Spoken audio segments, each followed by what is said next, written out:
खुलुमबाय। बड'लेण्ड रादाब नायगिरि बयनिसिमबो फुंबिलिनि गोजोन हामलायथि बावहरबाय।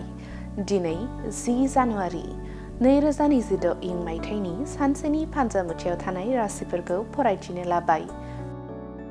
मेष राशि, बेराम आजारनिफ्राय बारग'गोन, रांखावरि थिनानै लानो हागोन, गाहाम सान।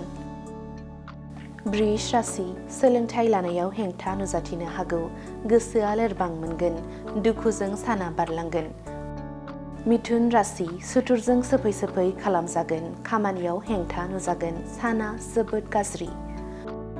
कर्कट राशि, थांखियाव सौहैनो गोहो बोलो मोनगोन, गेदेरफोरनि बोर सारस्रिनाय मोनगोन, गाहाम सान।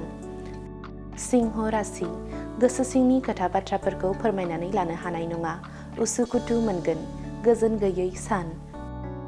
कन्या राशि, सोरनिबा गाज्रि गोहोम गोग्लैनो हागौ, गावखौ हमथानानै सोलियोब्ला गाहाम, जेंना गोनां सान।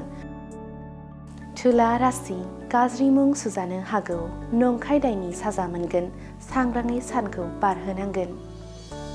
वृश्चिक राशि, साना रंजा बाजाजों बारलांगोन, गोबाव समनिफ्राय हास्थायनाय मुवाखौ मोनफुंनो हागोन, गाहाम सान।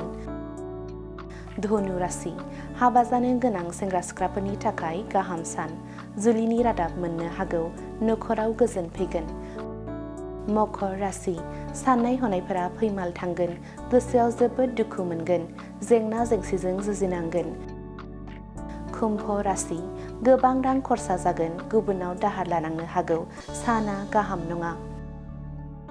मीन राशि, समाजनि मोजां हाबा मावनायाव बाहागो लानो खाबु मोनगोन, बयनिबो बाख्नायनाय मोनगोन, गोसोआव जोबोद गोजोननाय मोनगोन। दिनैनि राशि फरायथिनाया एसेनोसै। बेजों लोगोसेनो दिनैनि साना बुहुमनि साफ्रोमबो सुबुंफोरनि थाखाय गाहाम जाथों, बेनि थाखाय बड'लेण्ड रादाब नखरनि जानानै इसोरनि खाथियाव आरज गाबनाय थाबाय। गोजोन्थों।